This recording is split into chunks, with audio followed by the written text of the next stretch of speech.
సమర్థులుగా తీర్చబడి మరింత నిశ్చయంగా ఆయన ద్వారా ఉగ్రత నుండి రక్షింపబడము.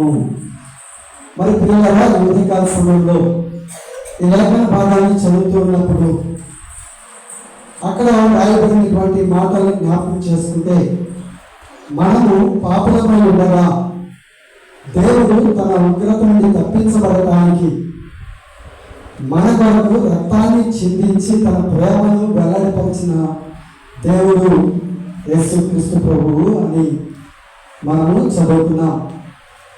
అయితే యేసుక్రీస్తు ప్రభువుల వారి రక్తం అనగా అక్కడ రాయబడింది కదా, ఏమని? మన యుద్ధము పాపులమై ఉండగా ఆయన రక్తము వలన ఇప్పుడు నీతిమంతులుగా తీర్చబడ్డాము. అంటే యేసు రక్తము చాలా విలువైన రక్తము. ఆయన యొక్క రక్తము ఎంత విలువైందో మనం అర్థం చేసుకుంటే ఆయన మనము ఎందుకు ఆరాధించాలో అర్థమవుతుంది. ప్రియ సహోదరి సహోదరులారా, అందుకే ఉదయకాల సమయంలో యేసు రక్తం యొక్క విలువేంటో, యేసు రక్తం ద్వారా మనం ఏం పొందుతున్నామో అన్న విషయాలు మరి ఒక 5 రెఫరెన్స్ చూపించి ఆరాధనలోనికి తీసుకువెళ్తాం. రండి, బైబిల్ గ్రంథంలో ఎఫెసీయులకు రాసిన పత్రిక 1వ అధ్యాయం 7వ వచనాన్ని చదివితే, దేవుని కృపా మహదైశ్వర్యమును బట్టి ఆ ప్రియుని యందు ఆయన రక్తము వలన మనకు విమోచనము. చాలండి, అక్కడ వ్రాయబడినటువంటి మాట, యేసు రక్తము మనకు చేసినటువంటి మేలేంటయ్యా అని అంటే విమోచన కలిగించింది. హల్లెలూయా! యేసు రక్తము మనకు ఏం కలిగించిందంట? విమోచన కలిగించింది అని రాయబడింది. రెండవ మాట జ్ఞాపకం చేస్తున్నాను పిల్లరా, అదే ఎఫెసీ పత్రిక 1వ అధ్యాయం 7వ వచనం మళ్ళీ చదువుకుందాం. దేవుని కృపా మహదైశ్వర్యమును బట్టి ఆ ప్రియుని యందు ఆయన రక్తము వలన మనకు విమోచనము, అనగా మన అపరాధములకు క్షమాపణ మనకు కలిగి ఉన్నది. హల్లెలూయా! ఇక్కడ రెండవ మాట జ్ఞాపకం చేస్తున్నాడు ప్రియులరా, యేసు రక్తం వల్ల మనకు కలిగినటువంటి మేలేంటయ్యా అని అంటే, ఆయన రక్తం వల్ల మనకి ఏం కలిగిందంట? క్షమాపణ కలిగినది. హల్లెలూయా! ఏం కలిగిందంట? క్షమాపణ కలిగింది. ఒకప్పుడు మనం పాపం క్షమింపరానిటువంటి వారం, ఎందుకంటే జన్మత కర్మత మనం పాపులం, దేవునికి వ్యతిరేకంగా జీవించిన వారు, పాపభూయిష్టమైన ఈ లోకములో అనేకమైన పాపములు చేస్తూ బ్రతికినటువంటి వారు, దేవునికి వ్యతిరేకంగా జీవిస్తూ వచ్చినటువంటి వారు. అయితే దేవుడు ఏం చేస్తారంట? నిన్ను నన్ను ప్రేమించి మన కొరకు ఆయన రక్తాన్ని చిందించి మనలను క్షమించాడు. అందుకే పిల్లరా, రెండవ మాట, ఆయన రక్తం వలన మనకు కలిగిన మేలేంటట? క్షమాపణ కలిగింది. మూడవ మాట జ్ఞాపకం చేస్తున్నాను. మొదటి యోహాను రాసిన పత్రిక 1వ అధ్యాయం 7వ వచనం. మొదటి యోహాను రాసిన పత్రిక 1వ అధ్యాయం 7వ వచనం చదివితే, అయితే ఆయన వెలుగులో ఉన్న ప్రకారం మనము వెలుగులో నడిచిన యెడల మనం అన్యోన్య సహవాసం గలవారమై ఉందుము. అప్పుడు ఆయన కుమారుడైన యేసు రక్తము ప్రతి పాపము నుండి మనలను పవిత్రులుగా చేయును. హల్లెలూయా! మూడవ మాట రాష్ట్ర సోదరి సోదరులారా, పాపము నుండి పవిత్రపరిచింది యేసు రక్తము. బైబిల్ గ్రంథంలో రాయబడింది కదా, ఎడ్ల యొక్కయు మేకల యొక్కయు చతుష్పాద జంతువుల యొక్క రక్తము, ఏ రక్తము కూడా పాపము నుండి మనల్ని విడిపించలేదు, ఒక యేసు రక్తం తప్ప. అందుకే యేసు రక్తం ఏం చేసిందంట? మనకు కలిగిన మేలేంటో తెలుసా? మనలను పవిత్రపరిచింది. ఏం చేసిందంట? పవిత్రపరిచింది. 4వ మాట జ్ఞాపకం చేస్తున్నా. 4వ మాట ఎఫెసీ పత్రిక 2వ అధ్యాయం 13వ వచనం చదివితే, ఎఫెసీ పత్రిక 2వ అధ్యాయం 13వ వచనం చదివితే అక్కడ అంటాడు, అయినను మునుపు దూరస్థులమైన మీరు ఇప్పుడు క్రీస్తు యేసునందు క్రీస్తు రక్తము వలన సమీపస్తులై ఉన్నారు. హల్లెలూయా. మరి యేసు రక్తము ఏం చేస్తుందయ్యా అని అంటే మొదటి మాట అక్కడ అంటాడు విమోచన కలిగించింది అంటున్నాడు. రెండవ మాట అంటున్నాడు క్షమాపణ కలిగించింది అంటున్నాడు. మూడవ మాట అంటున్నాడు పాపము నుండి పవిత్రపరిచింది అంటున్నాడు. ఇక్కడ నాలుగవ మాట ఏమంటున్నాడు తెలుసా? దేవునికి సమీపస్తులని చేసింది అంటున్నాడు. అనగా దేవునికి దగ్గర చేసింది మనల్ని. ఒకప్పుడు మనం దూరం అయిపోయాం, మన పాపముల చేత అపరాధముల చేత మనం ఏమైపోయాం? దేవునికి దూరం అయిపోయాం. కానీ యేసు రక్తము ఇప్పుడు మనల్ని ఏం చేసిందంట? సమీపస్తులని చేసింది. హల్లెలూయా. యేసు రక్తము మనకి చేసిన మేలేంటంట? సమీపస్తులుగా చేసింది. చివరి మాట చూపించి ఆరాధనలోనికి తీసుకువెళ్తాను. మరి చివరి మాట చూద్దాం. కొలస్సీకి రాసిన పత్రిక 1వ అధ్యాయం 20వ వచనం. కొలస్సీ పత్రిక 1:20 అంటాడు ఆయన శిల్వ రక్తం చేత సంధి చేసి ఆయన ద్వారా సమస్తమును, అది భూలోకమందున్నవైనను పరలోకమందున్నవైనను వాటినన్నిటినీ ఆయన ద్వారా తనతో సమాధానపరుచుకొనవలెనని తండ్రి అభిష్టమాయను. సో పిల్లరా, 5వ మాట క్రీస్తు రక్తము మనకు చేసిన మేలేంటయ్యారంటే మన జీవితాలకు సమాధానం అనుగ్రహించింది. హల్లెలూయా. క్రీస్తు రక్తము ఏం చేస్తుందంట? మన జీవితాలకు సమాధానాన్ని కలిగజేస్తుంది. ఇదండి క్రీస్తు రక్తం యొక్క విలువ. యేసు రక్తంలో ఉన్నటువంటి విలువ ఏంటంటే మరి 5 విషయాలు చూస్తాయి. 5 విషయాలే కాదు, కానీ బైబిల్ గ్రంథం చదివితే అనేకమైన విషయాలు మనము చూడవచ్చు.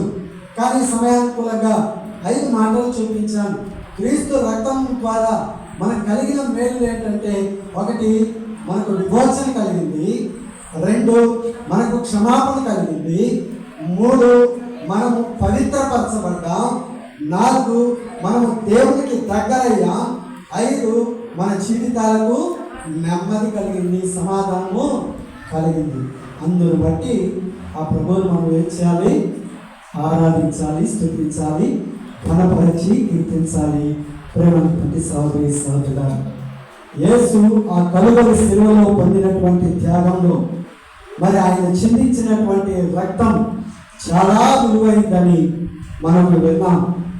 మరి ఆ రక్తం యొక్క విలువేంటో తెలుసుకున్న నీవు, ఆ రక్తం ద్వారా స్వస్థత పొందిన నీవు, ఆ రక్తం ద్వారా విమోచన పొందిన నీవు, ఆ రక్తం ద్వారా దేవునికి దగ్గరైనటువంటి నీవు, ఆ రక్తం ద్వారా సమాధానపరచబడినటువంటి నీవు ఆ ప్రభువుని స్తుతించి ఆరాధించవా? మోకరిద్దామా? మోకరించి ఉదయకాల సమయంలో ప్రతి నిమిషం సమయంలో దేవుని వాక్యాన్ని ధ్యానం చేస్తున్నాం. ఇదేనా మనతో వాక్యాన్ని పంచుకోవడానికి మన మధ్యలో టీచర్ రాజా గారు ఉన్నారు. వారి ముందుకు వచ్చి దేవుని వాక్యాన్ని మనతో పంచుకుంటారు.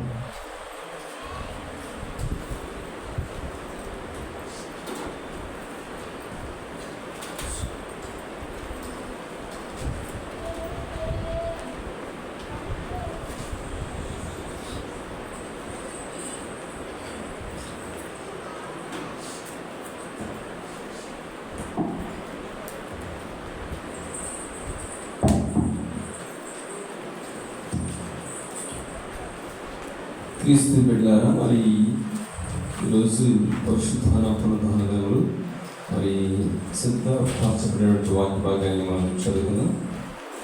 మరి అపోస్తలుల కార్యములు 13వ అధ్యాయం 7వ వచనం.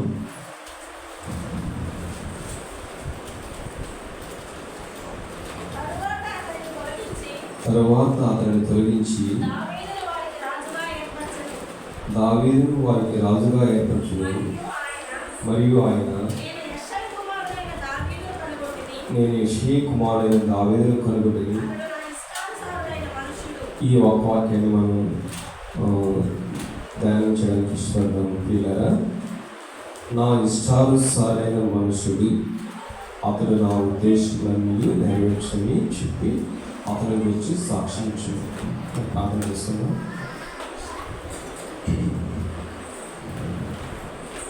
పరిశుద్ధులైన మా ప్రియ పరలోక తండ్రి, మీ ప్రియ కుమారుడు మా ప్రభు మా రక్షకుడు క్రీస్తు యేసు నామములో మీకు వందనాలు స్తోత్రాలు చేస్తున్నాం తండ్రి. ఇదిగో నా ప్రభు ఈ పరిశుద్ధ ప్రాంతాన్ని ప్రభు వారికి ఆదరణ చేస్తున్నాం, మరి పాటలు పాడుతున్నాం. అలాగే ప్రభా మరి ఈ మాటల ద్వారా మమ్మల్ని హెచ్చరించడానికి చదవటువంటి వాక్య భాగాన్ని బట్టి మీ దృష్టికి తీసుకొస్తున్నాం దేవా. మాతో మాట్లాడము, మమ్మల్ని సరి చేయము. ఈ మాటలు చెప్పడానికి నాకు ఎంత మాత్రం యోగ్యత కానీ పరిశుద్ధి కానీ లేదు. ఈ బిడ్డల మధ్యలో నేను పాపను ఎత్తుకొచ్చున్నాను. నన్ను నేను పూరగా నీ పాత్రగా వాడుకోను. మీ యొక్క పరిశుద్ధాత్మ సహాయాన్ని నేను కోరుకుంటున్నాను. నేను ఏమీ తెలివి తేడలేని వాడిని, నాకు సహాయం చేయమని యేసునామములో ప్రార్థిస్తున్నాను. ఆమేన్.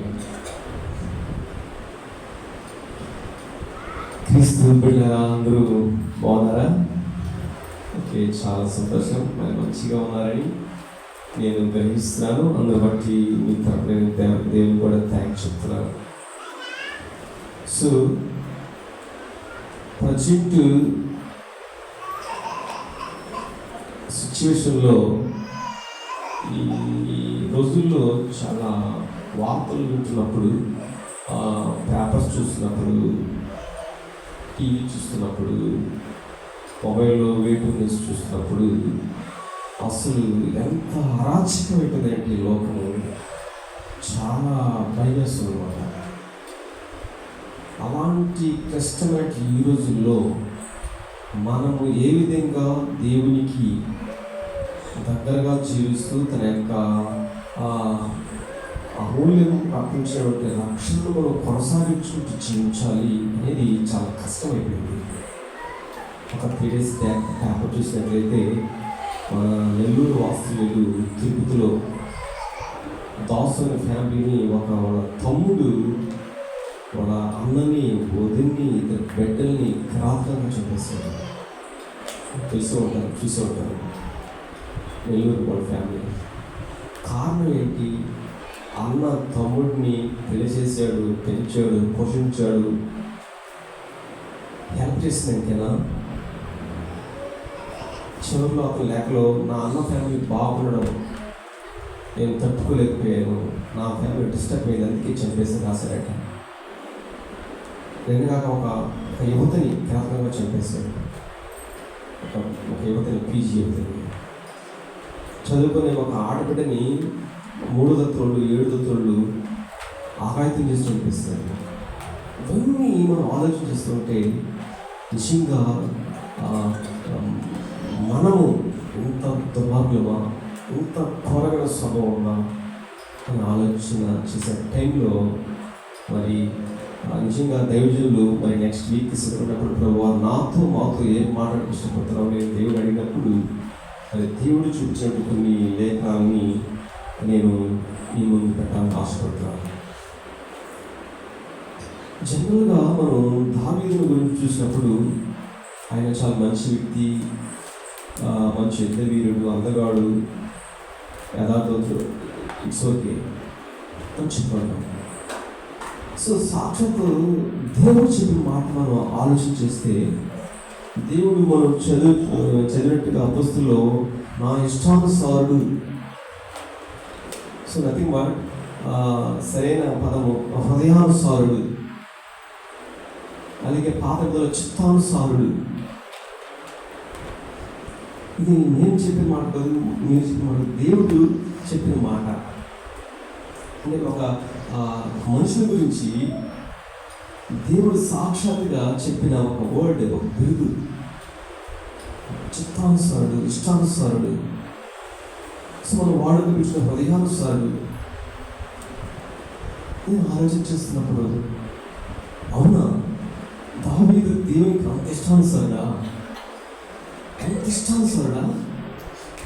దేవుడే స్వయంగా చెప్పడానికి ఏంటి దావీదులో ఉన్న క్వాలిటీ ఏముంది? అనేక మంది భక్తులు ఉన్నారు, కానీ ఎస్పెషల్లీ దావీదు గురించి ఎందుకు చెప్పాల్సి వచ్చింది? సాక్షాత్తు మన యెహోవా దేవుడని నేను ప్రభువుని అడుగుతున్నప్పుడు కొన్ని మాటలు నా యొక్క తలుపులకు వచ్చేది దేవుని బిడ్డలారా. సో దావీదు లైఫ్లో ఒక జరగని సంఘటన జరిగింది అని మనకు అందరికీ తెలుసు. ఆ స్టోరీని మనం చెప్పాల్సిన పని లేదు, రిఫరెన్స్ కూడా మీకు అందరికీ తెలుసు. సో బెత్షెబాతో ఒక పాపం చేశాడు. ఇక్కడ పాపం చేశాడు, బెత్షెబాతో పాపం చేశాడు. సో టోటల్గా అక్కడ మనం చదివినట్లయితే 2 సమూయేలు 11వ అధ్యాయంలో మనం చదివినట్లయితే దావీదు ఏదో టైంలో అక్కడ ఒక సాయంకాలం ఒక స్త్రీ స్నానం చేస్తుంటాము చూశాడని, ఆమె దోత పంపి సమాచారం తెలుసుకున్నాడని, సో ఆమెతో పాపం చేస్తాడు. ఇది మనకు తెలుసు స్టోరీ, నో ప్రాబ్లం, అంతా తెలిసింది. మళ్ళీ నేను చెప్పడానికి ఇష్టపడలేదు. అయితే దేవుడు ఎందుకు దానిని అంత ఇష్టానుసారుడు లైక్ చేశాడు? దేవుని బిడ్డ పరిశుద్ధ గ్రంథంలో ప్రతి మాటని రాయించున్నాడు.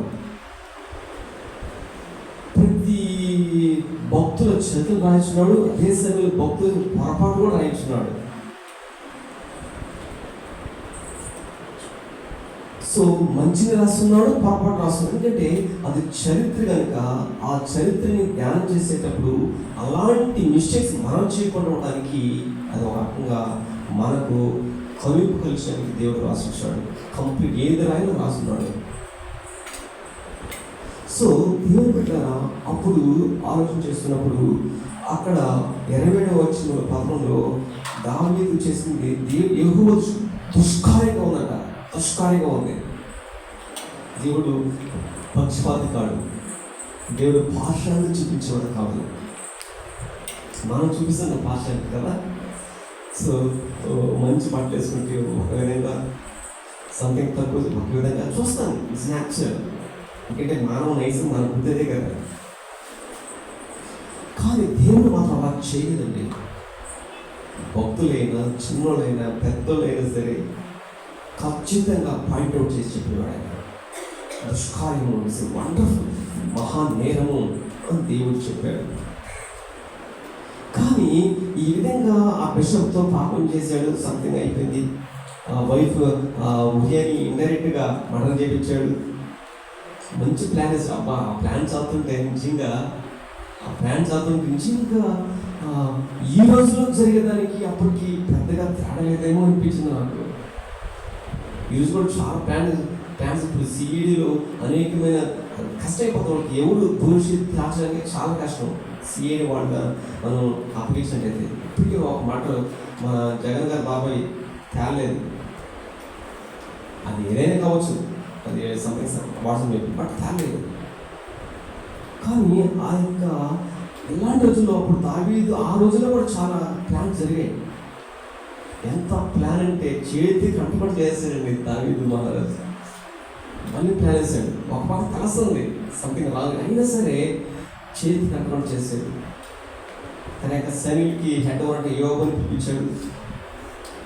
యూరియాని ధైర్యవంతులుగా ఉండే ప్లేస్లో ఉంచు, మీ పని చూసుకొని చెప్పాడు. విషయం చెప్పుకున్నాడు, విషయం తెలిసింది.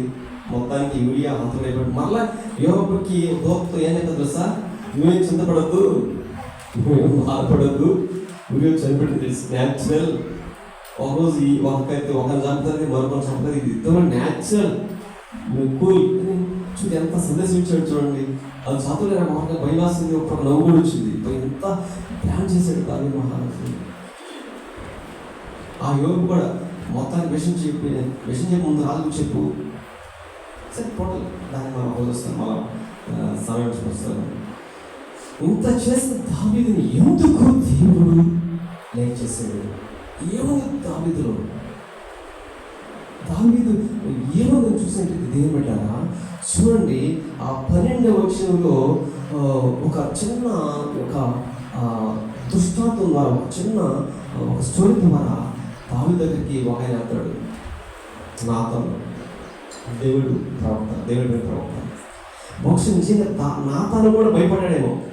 దావీదు మహారాజు ఆయనకి ఎలా చెప్పాలి, మంచుడు, వీధుమంతుడు, యుద్ధ వీరుడు, ఆయనకి అన్ని తెలిసినటువంటి పాండిత్యం కలిగిన వాడు, నేను ఎలా చెప్పాలి భయపడి ఉంటాడు. సరే దేవుడు చెప్పాడు కాబట్టి కొంత ధైర్యం తెచ్చుకొని పోయాడు. పోయి మరి దేవుడు చెప్పన్నాడు లేదంటే దేవుడి స్టోరీ చెప్పి ఈ స్టోరీ చెప్పు దావీదుకి అని చెప్పాడో నాకైతే తెలియదండి. కానీ ఆ నాతాను మాత్రం ఒక స్టోరీ చెప్పాడు. ఆ స్టోరీలో ఆ మాటలు చూడండి ఎలా ఉన్నాయంటే నిజంగా చెప్తున్నాడు. దావీదు వచ్చాడు, కూర్చున్నాడు. బాగా ఒకసారి అందరూ కూడా పనులు రకరకాల కూడా సత్తా వచ్చి ఓకే చెప్పాడు. నాది అయ్యా రాజా ఈ పరిస్థితి, ఐశ్వర్యుడు ఉన్నాడు, దరిద్రుడు ఉన్నాడు. ఐశ్వర్యుడికి అన్ని గొర్రెలు అన్నీ ఉన్నాయి, కానీ దరిద్రుడికి ఒకే ఒక ఆడగొర్రె ఉంది. పాపం ఆ ఆడగొర్రె తన బిడ్డలతో అన్నం తింటూ, తన నోట్లో అన్నం తినిపిస్తూ తన బిడ్డలాగా చూస్తున్నాడు ఆ దరిద్రుడు. పాపం వాళ్ళిద్దరి మధ్యలోకి ఒక దారిలో పోయి ఒక వ్యక్తి వచ్చాడు, పాపస్తుడు. ఆ మనసులో పాడు ఎవరింటికి వెళ్ళాడు, ధనం దగ్గరికి వెళ్ళాడు, ఆయుష్యం దగ్గరికి వెళ్ళాడు. కానీ అక్కడే ఉన్నాడు, కానీ మనసు మాత్రం దరిద్రుడి ఇంట్లో ఉండి ఆడగొర్రె మీద పడ్డది, అది కావాలన్నాడు, తీసుకువెళ్ళిపోయాడు. ఇది ఎంతవరకు న్యాయమయ్యా అని చెప్పాడు. వచ్చిందండి ఎవరికి? దావీదుకి వచ్చింది. భయంకరమైన కోపం వచ్చింది, రోషకి. వాడు ఖచ్చితంగా మరణ పాత్రుడే అనేసాడు. బా ఆ మనసు చూసారా? ఆ మనసు దానితో ఉందండి. దట్ ఈస్ లైక్ మన యెహోవాకి. వాడు పాపం చేశాడుగా, వాడు తప్పు చేశాడుగా, వాడిని చంపేయాలి, వాడు మరణానికి అర్హుడు, వాడిని వదలకూడదు. వాడు ఎంత నీచని పెట్టేసాడు తెలుసా, వాడు ఎంత తప్పు పడేసాడు తెలుసా. అన్ని వాడే మరి దానికి వెళ్ళిపోవడం, ఒక దరిద్రుడు పేదవాడికి వెళ్ళిపోయాడు. ఆ మనసు దావీదుకి వచ్చింది. అంటే దావీదులో అక్కడ మనం ఏం చూడాలంటే ఆ తప్పుని ఖండించే మనసు, పాపాన్ని ఖండించే మనసు ఆ దావీదులో చూడాలి. అందుకు ఆ మనసు వచ్చింది దేవునికి. నెక్స్ట్ ఇంకోటి చూద్దామా? సరే ఈ విధంగా చెప్తున్నప్పుడు ఆ విధంగా చేసినప్పుడు అప్పుడు చెప్పేస్తాడు నాతాను కీడుకట్టుగా, అయ్యా దావీదా, నేను రాజు చేశాడే, అన్నీ అప్పగించాడే, సౌలు యజమానైన వైఫ్ అని నీకు అప్పగించాడే, మరి ఈ స్టోరీలో కర్త కర్మకి ఎవరు తెలుసా? నువ్వే అన్నప్పుడు దావీదు ఏం చేయాలి తెలుసా? జనరల్గా ఆ టైంలో ఆ స్టోరీలో ఉన్న కర్త కర్మకి నువ్వే అని నాతాను ఇండైరెక్ట్గా చెప్పినప్పుడు నిజంగా దావీదు అయితే ఏం చేయాలి తెలుసా? అతన్ని నా మీదకే కనపడతావా, నన్నే ఎదురుస్తావా, నేను రాజుని, నువ్వు నాతో ఎంత ధైర్యంగా చెప్పగలవా, నీకేమైనా బుద్ధి ఉందా, మేనస్ ఉందా, ఎంతమంది పబ్లిక్లో ఏంటిది అనేసి ఒక రకంగా హతము చేయొచ్చు, అధికారం కూడా ఉంది. ఒక ఇండైరెక్ట్గా మర్డర్ చేసిన, ప్లాన్ చేసిన దావీదు ఇది పెద్ద లెక్కేం కాదు, ఇది పెద్ద సమస్యేం కాదు. ఇండైరెక్ట్గా ఒక పొరపాటు చేసినాడు, యెహోవా దృష్టిలో ఆల్రెడీ దుష్కారం చేసిన వ్యక్తిగా నిర్ణయించబడ్డాడు, ఇది పెద్ద సమస్యేం కాదు, లేపివచ్చు. మళ్ళా ఎలాగైనా సరే ఏదో ఫుడ్ పాయిజన్ చేసో ఏదో సమస్య అతన్ని చేసేవచ్చు, డైరెక్ట్గా అక్కడ చేయవచ్చు. కానీ ఏం చేస్తాను తెలుసా దావీదు? ఎప్పుడు ఈ స్టోరీలో నువ్వునయ్యా ఆ వ్యక్తి అన్నప్పుడు దావీదు ఏం చేశాడు తెలుసా? అక్కడ 12వ అధ్యాయం 2వ సమూయేలు 13 చూస్తే, నేను పాపము చేసినని దావీదు నాతాను చెప్పా, నేను పాపం చేశాను. నాతాను గారు, నేను పాపము చేశాను. బహుశా ఆ రాజ మందిరములో అక్కడ పనివారు ఉండొచ్చు, పనికత్తులు ఉండొచ్చు, సంబడి ఇంట్లో ఉండే సైనికులు ఉండొచ్చు, తోటి పెద్దలు ఉండొచ్చు, సంఘ పెద్దలు ఉండొచ్చు, పరిచారకులు ఉండొచ్చు, భార్యలు ఉండొచ్చు, పిల్లలు ఉండొచ్చు, రకరకాల వచ్చి పొయ్యబడి ఉండొచ్చు. అంత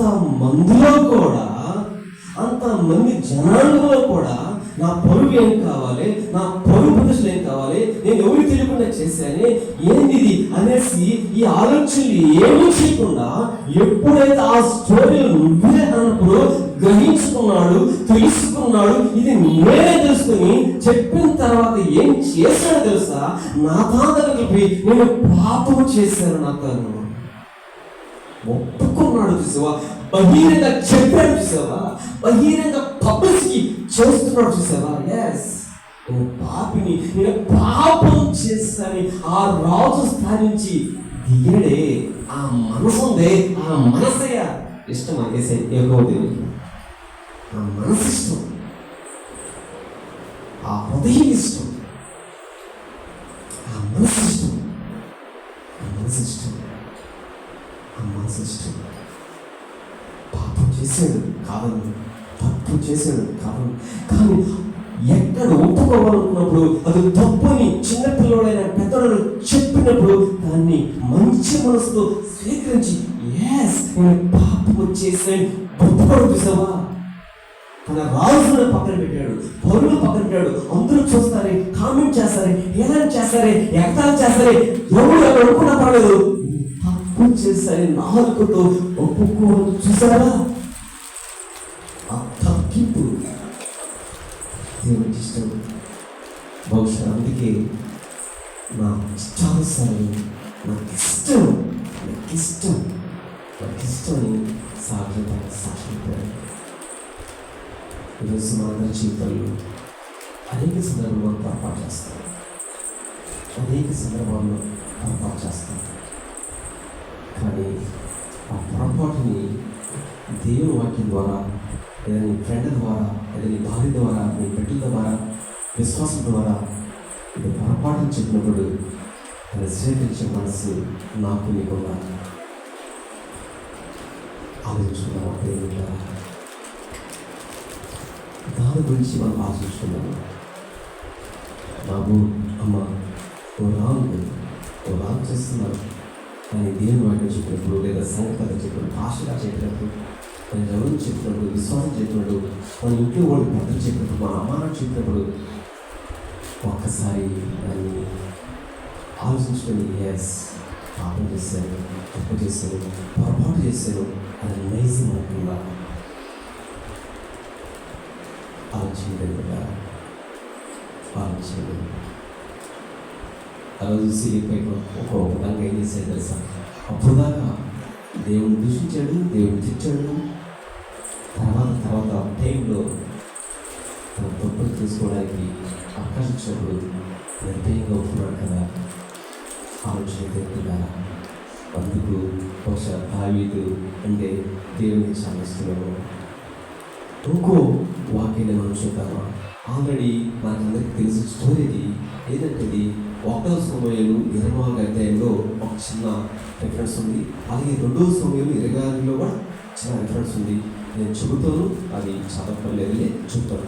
1వ సమూయేలు 24లో ఏంటంటే సౌలుకి దావీదుకి క్లాష్ వస్తుంది. క్లాష్ వచ్చినప్పుడు అప్పుడు సౌలు మహారాజు ఏం చేస్తాడంటే దావీదుని అటాక్ చేస్తాడు, చంపడానికి అటాక్ చేస్తూ ఉంటాడు. ఆ టైంలో 8 అరణ్యంలో దావీదు ఉంటాడని సౌలు వాళ్ళకి ఇన్ఫర్మేషన్ వెళ్ళిపోయింది. అప్పుడు సౌలు ఏం చేశాడు, 3000 మంది సైనికులు తీసుకుపోయాడు. ఎంతమంది? 3000 మంది సైనికులు తీసుకెళ్ళి మనోడు అరణ్యంలో ఉన్నాడు, అరణ్యంలో ఉన్నాడు, గుహలో ఉన్నాడు, పదం అని చెప్పేసి అక్కడ తీసుకెళ్ళాడు. అక్కడికి వెళ్ళిన తర్వాత ఒక్కరికి ఒక గుహలో ఉన్నారని తెలిస్తే వెళ్ళిపోయాడు, లోపలికి వెళ్ళిపోయాడు సౌలు. అప్పుడు అక్కడ ఉన్నటువంటి దావీదుతో ఉన్నటువంటి సైనికులు వాడేశారు, ఈరోజు నీ శత్రువుని నీ చేతి అప్పగించేశాడు, ఇంకా నువ్వు చూసుకో, ఇంకా మగగా చూపెట్టుకుంటావా అని చెప్పేస్తే అప్పుడు దావీదు ఏం చేస్తాడు, కొద్దిగా అవన్నీ చేయకూడదని చెప్పేసి వస్త్రపు చెంగుని మాత్రం తెలియకుండా ఇస్తాడు. ఆ వస్త్రపు చెంగును కోసిన దాన్ని కూడా దావీదు మనసులో చిక్కుంటారయ్యా. ఆ మనసు చూసారా, ఆ మనసు దేవునికి ఇష్టం. ఎందుకు నచ్చుకున్నాడు తెలుసా? ఒకవేళ సౌలు చంపడానికి ప్రయత్నం చేస్తాడు, నిజమే కాదను. అతని దృష్టిలో నేను చాలా చెడ్డోడుగా ఉన్నా, ఓకే కదా, కానీ అతనిని నా చేతికి దేవుడు అప్పగించినా కూడా నేను చంపే సాహసం చేయను, నేను చంపలేను. ఎందుకో తెలుసా, నాకంటే ఫస్ట్ కింగ్ అతనే, నాకంటే ఫస్ట్ అభిషేకం దేవుడి చేత అభిషేకం పొందిన అతనే నేను ఎలా చంపజాలను, నా మనసు ఎలా వస్తుంది, ఆ మనసు చూసారా, ఆ మనసయ్యా దేవునికి ఇష్టం. అందుకే దావీదు నా ఇష్టానుసారుడు.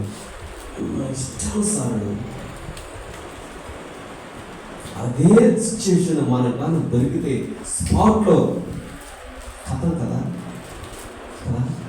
కానీ దావీదు ఆ పని చేయలేదే, కనుకుంటే అతను దూరం చెప్తున్నాడే.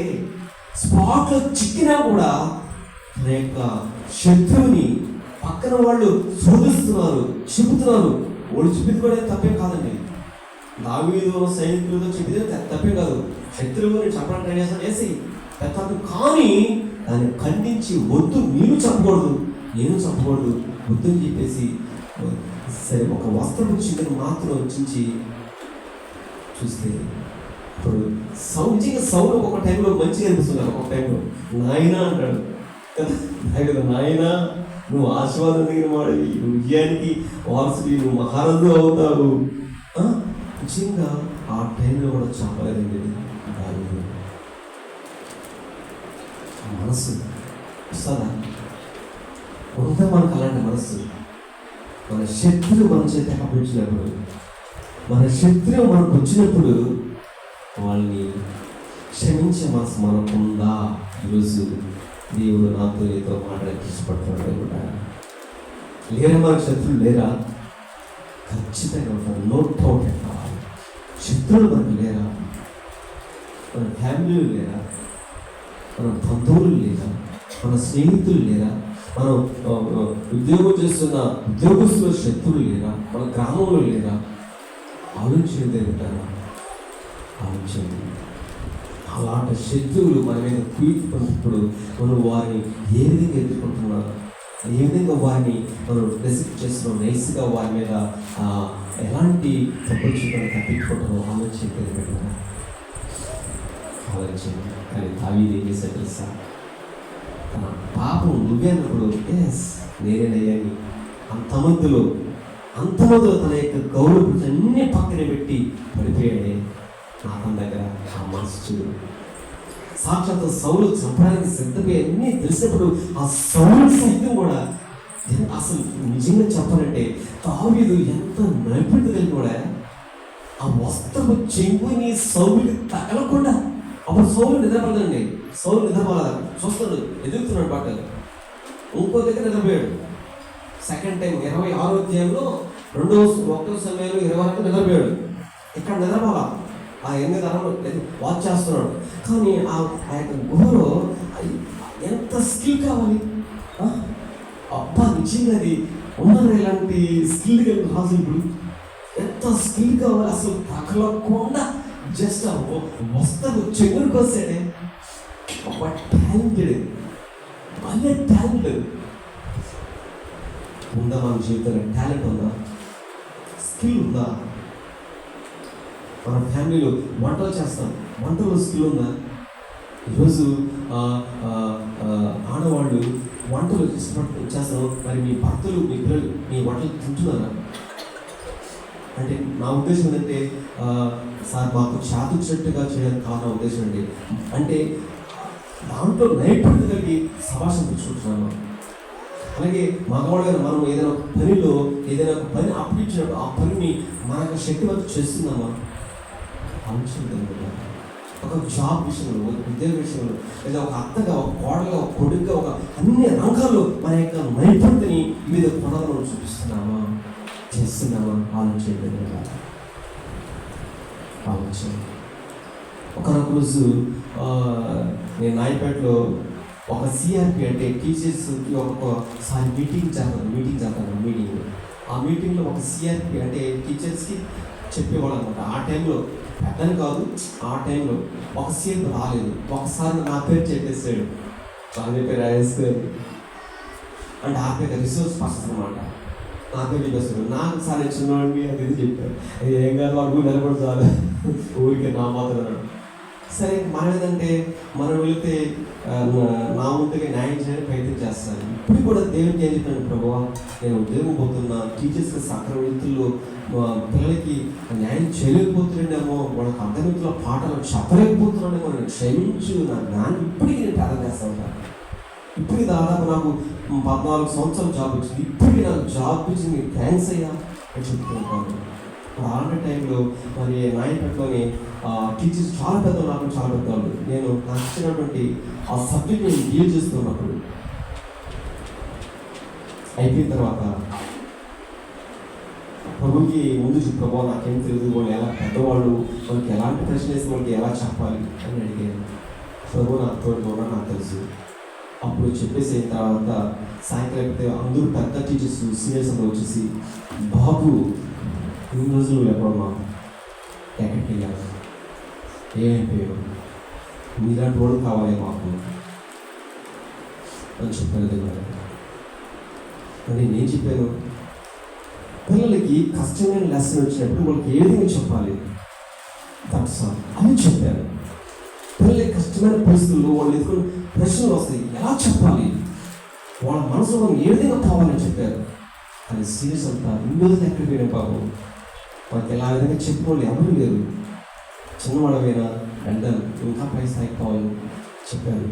నేను ఎందుకు చెప్తానంటే క్రిస్టియన్స్ వెరీ స్కిల్. ఈరోజు ప్రపంచంలో నువ్వు ఏ రంగంలో చూసి సరే ఏసీ బిడ్డలే. నీకు పెన్సిలిన్ ఇన్సులిన్ ఇంజక్షన్ కనుక్కున్న వాళ్ళు, మైక్రోస్కోప్ కనుక్కున్న వాళ్ళు, విమానం కనుక్కున్న వాళ్ళు, ఫోన్ కనుక్కున్న వాళ్ళు, టీవీలు కనుక్కున్న వాళ్ళు ఎవరు? మన వంశం, ఇజ్రాయెల్ వంశం. ఇజ్రాయెల్ వంశం చిన్నదే, కానీ వాళ్ళ టెక్నాలజీ వండర్ఫుల్. స్కిల్. దేవుని బిడ్డారా, మనం ఏసీ బిడ్డలు నైతిక కలిగి జీవితానికి ఇష్టపడదామా? ఆలోచన దేవుని బిడ్డారా, ఇట్స్ ఓకే. మరి అలాంటి దావీదు అవకాశంగా చెప్పలేదు, కానీ ఆ మనసుని దేవుడికి ఇష్టం, అందుకైనా లైక్ చేశాడు.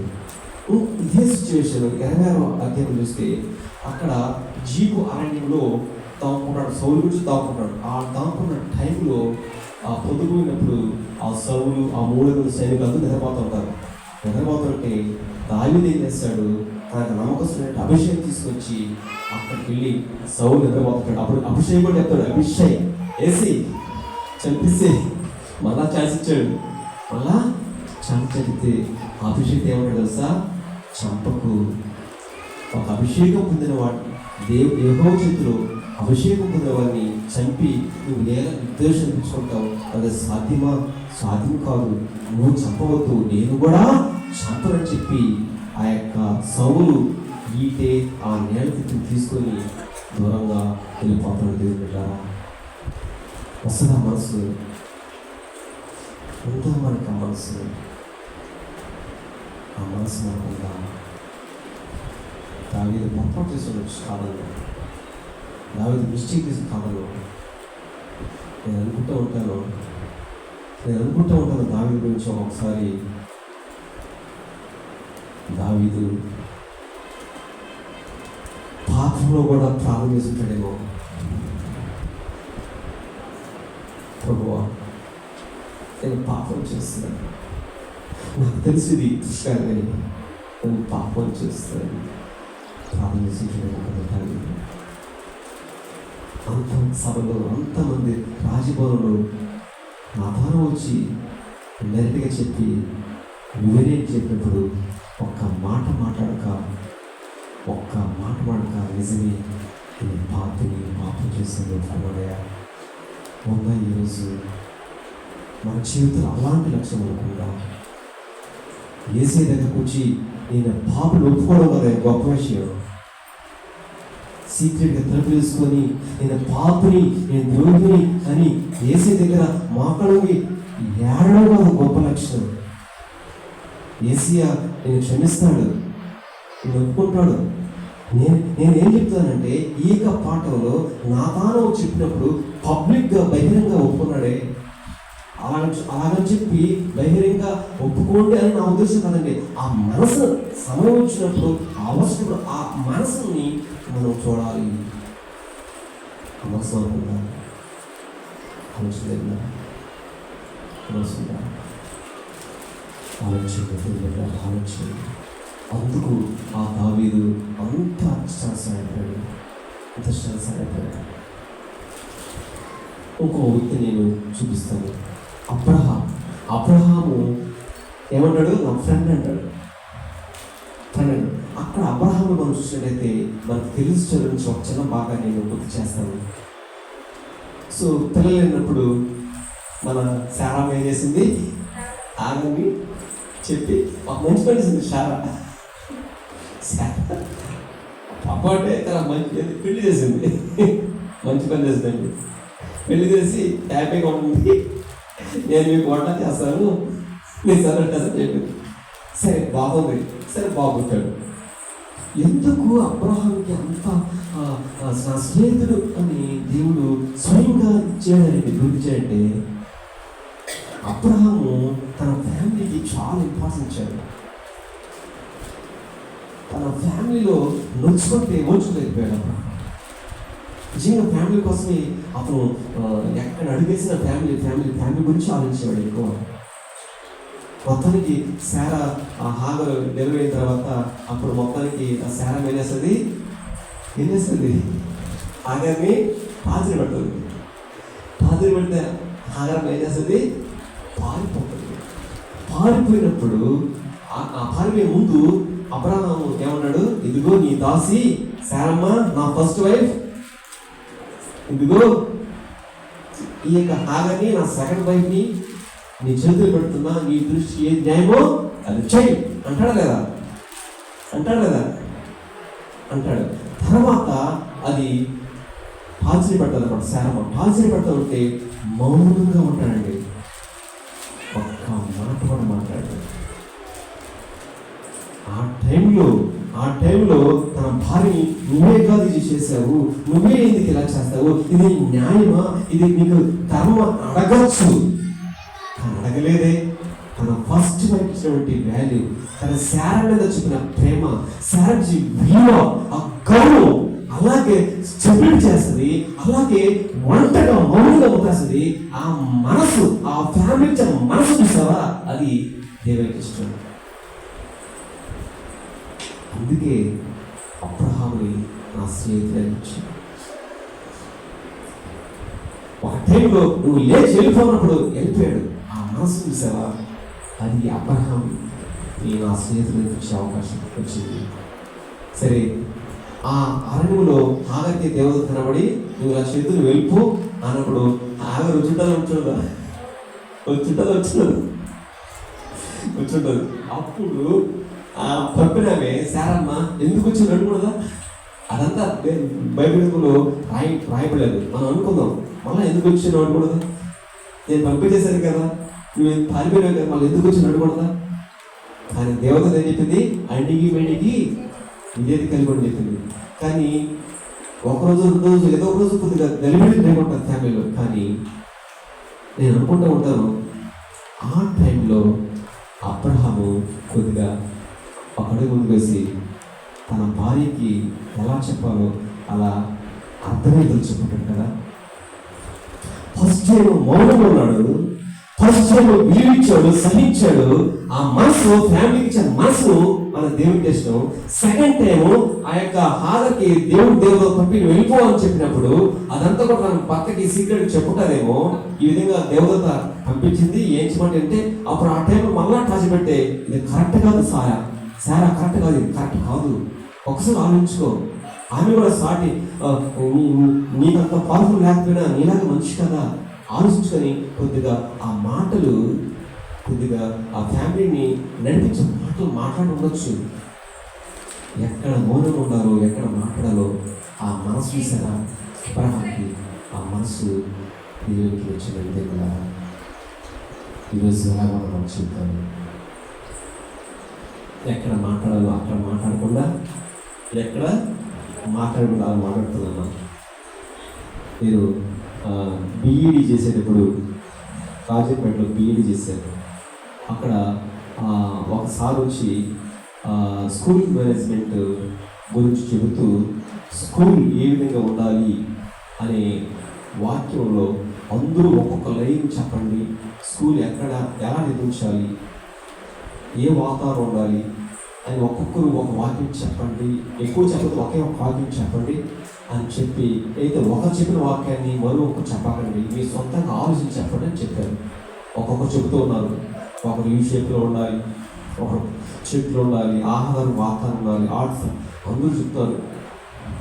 లాస్ట్ నేను నాకేం చెప్పాలో అన్నీ చెప్పేస్తారు.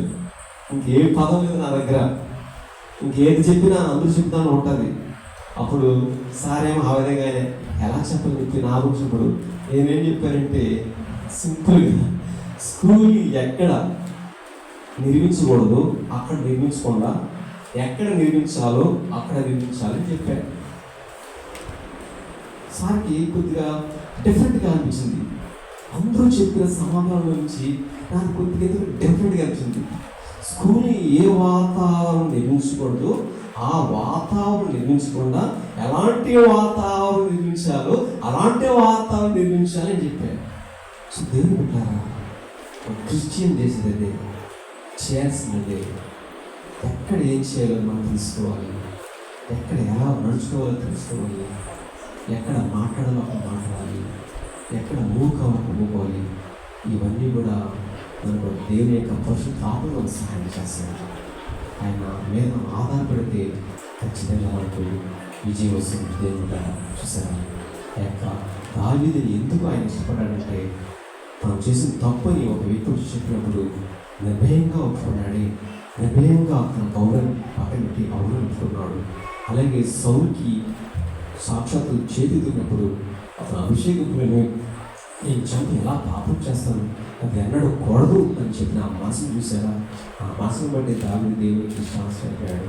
అబ్రహాం చూస్తే ఫ్యామిలీకి ఇంపార్టెన్స్ ఇచ్చాడు. అదే ఫ్యామిలీలో ఒక నష్టదాత ఉంటే మాట్లాడే స్వభావం కూడా అబ్రహాం చేస్తుంటాడు. అలాంటి మనసుని దేవుడు ఇష్టపడ్డాడు, అందుకు అబ్రహాంని చేర్చుకున్నాడు. అయితే ఇక్కడ నేను ముగింపులో కాక ముందు ఆ దావీదు కింద ఉన్నటువంటి ఒక పని వ్యక్తిని, అలాగే అబ్రహాం కింద ఉన్న పనుడిని నేను చూపించి నేను ఊహించడానికి సిద్ధపడతాను. ఇక్కడ నేను ధ్యానిస్తున్నప్పుడు నిజంగా బైబుల్లో అన్నింటిలో నేను చాలా సందర్భాలు ఆలోచిస్తూ ఉంటాను. చాలా భక్తున్నానండి, కానీ నాకు అప్పుడప్పుడు నా హృదయంలో అప్పుడప్పుడు తణుకు మాడుతుంటాడు ఒక వ్యక్తి. ఆయన గురించి మనం పెద్దగా పట్టించుకోవాలని పెద్దగా ఆలోచన చేయడం కూడా. నేను కొన్నిసార్లు బయటలో పోతున్నప్పుడు, నిద్రపోతున్నప్పుడు, ఎక్కడైనా మాట్లాడుతున్నప్పుడు, లేదంటే అక్కడ కూర్చొని వాకి ఉంటున్నప్పుడు అప్పుడప్పుడు నా లైఫ్లో చాలా సందర్భాల్లో అప్పుడప్పుడు మెరుపు తీగలాగా మిడుకుమంటూ ఒక వ్యక్తి నాకు గుర్తొస్తానే ఉంటాడు. నిజంగా ఆయనను చూసి నేను చాలా సందర్భాల్లో కూడా నేర్చుకోవాలనుకుంటున్నాను, నేర్చుకోవడానికి ప్రయత్నిస్తున్నాను, ఒక్కొక్క సిగ్గుబోటు తెచ్చుకున్నాను. ఆయన ఎవరంటే నాకందరికీ తెలుసు ఆయన, కానీ ఆయన గురించి నాకు పదే గుర్తుకొస్తున్నాను. ఏంటంటే ఆయనే దావీదు ప్లాన్ వేసి చంపబడ్డ వ్యక్తి ఉరియా.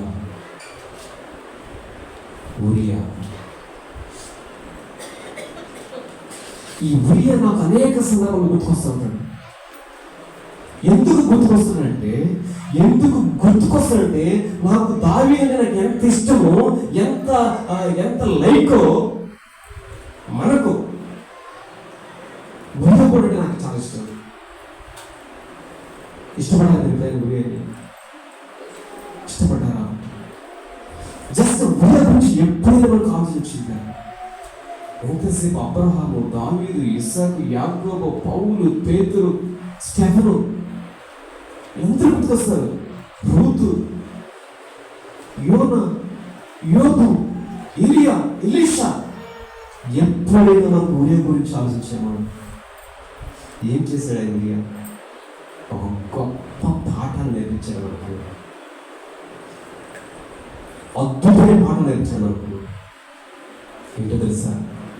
ఆ యొక్క ఉరియా వచ్చినప్పుడు నువ్వు ఇంటికి పోయా అన్నప్పుడు, దావీదు అన్నప్పుడు, నేను వెళ్ళగలను.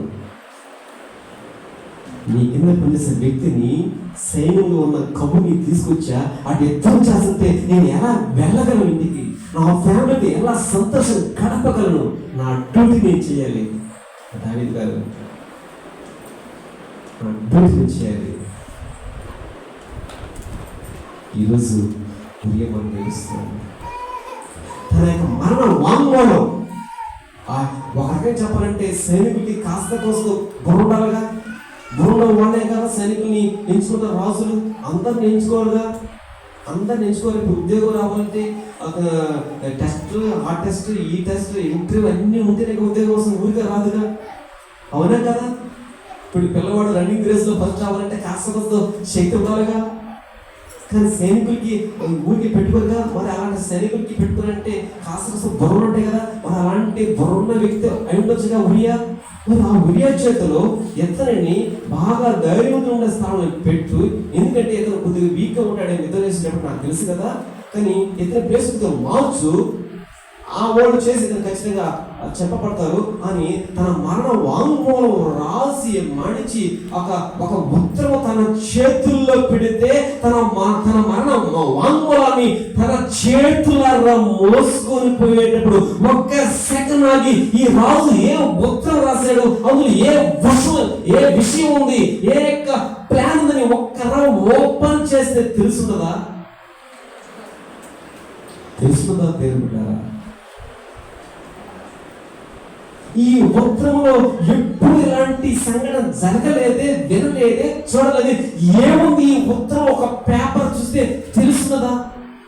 ఒకవేళ చదువు రాకపోయిండొచ్చేమో, ఒకవేళ తెలుసుకోవాలని జిజ్ఞాసతో, ఆశతో, కోరికతో తన సీక్రెట్ ఇంటికి వెళ్ళి తన భార్యతో ఇదేంటో చూడు అని చెప్పొచ్చు కదా.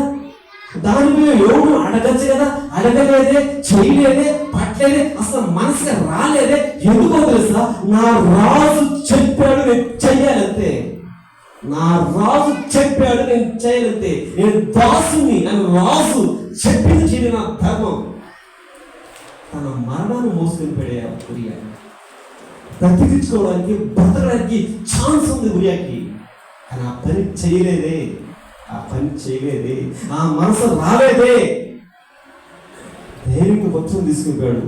నన్ను చంపే ప్లేస్ లో ఉంచుని విషయం అతని చేతిలో ఉంది. దాన్ని ఇప్పలేదే, చూడలేదే. ఆ మనసు చూసావా ఉరియా? ఆ నీతి ఆ ఉరియకున్న నీతి బహుశా నాకు లేదేమో. మీ కదలే కదండి, నేను ఉపయోగించుకుంటున్నాను, నాకే నిర్వహించుకుంటున్నాను. నాకు లేదేమో.